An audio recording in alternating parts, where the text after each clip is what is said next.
Given the increasing diversity of America's populations, the dangers of sectarianism are greater than ever.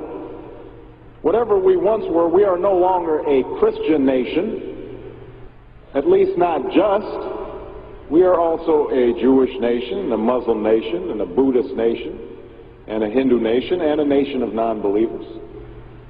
And even if we did have only Christians in our midst, if we expelled every non-Christian from the United States of America, whose Christianity would we teach in the schools?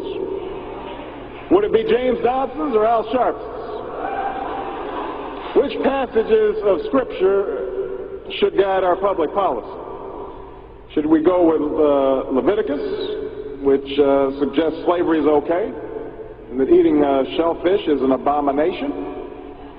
Or we could go with Deuteronomy, which suggests stoning your child if he strays from the faith? Or should we just stick to the Sermon on the Mount, a passage that is so radical that it's doubtful that our own Defense Department would survive its application? So before we get carried away, let's read our Bibles now. Folks haven't been reading their Bible. Which brings me to my second point. Democracy demands that the religiously motivated translate their concerns into universal rather than religion-specific values. What do I mean by this? It requires that their proposals be subject to argument and amenable to reason. Now, I may be opposed to abortion for religious reasons, to take one example, but if I seek to pass a law banning the practice, I can't simply point to the teachings of my church or evoke God's will. I have to explain why abortion violates some principle that is accessible to people of all faiths, including those with no faith at all. Now, this is going to be difficult for some who believe in the inerrancy of the Bible, as many evangelicals do. But in a pluralistic society, we have no choice.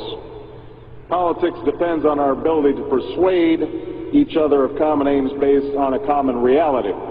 It involves compromise, the art of what's possible. And at some fundamental level, religion doesn't allow for compromise. It's the art of the impossible. If God's spoken, then followers are expected to live up to God's edicts, regardless of the consequences. Now, to base one's own life on such uncompromising commitments may be sublime, but to base our policy making on such commitments would be a dangerous thing. And if you doubt that, let me just give you an example. We all know the story of Abraham and Isaac. Abraham's ordered by God to offer up his only son. Without argument, he takes Isaac up to the mountaintop, he binds them to the altar, raises his knife, prepares to act as God commanded. Now, we know things worked out. You know, God sends down an angel to intercede at the very last minute. Abraham passes God's test of devotion.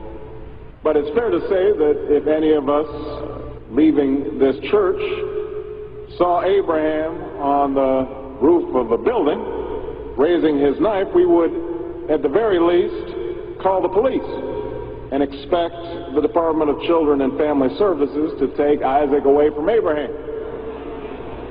We would do so because we don't hear what Abraham hears. We don't see what Abraham sees. And so the best we can do is act in accordance with those things that we all see and that we all hear, be it common laws or basic reason. So we have some work to do here.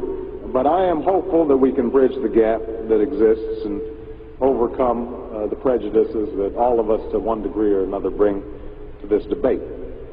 And I have faith that millions of believing Americans want that to happen. No matter how religious they may be or may not be, people are tired of seeing faith used as a tool of attack.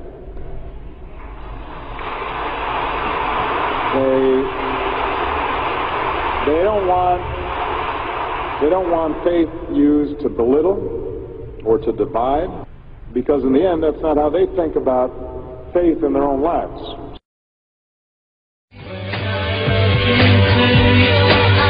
Radio.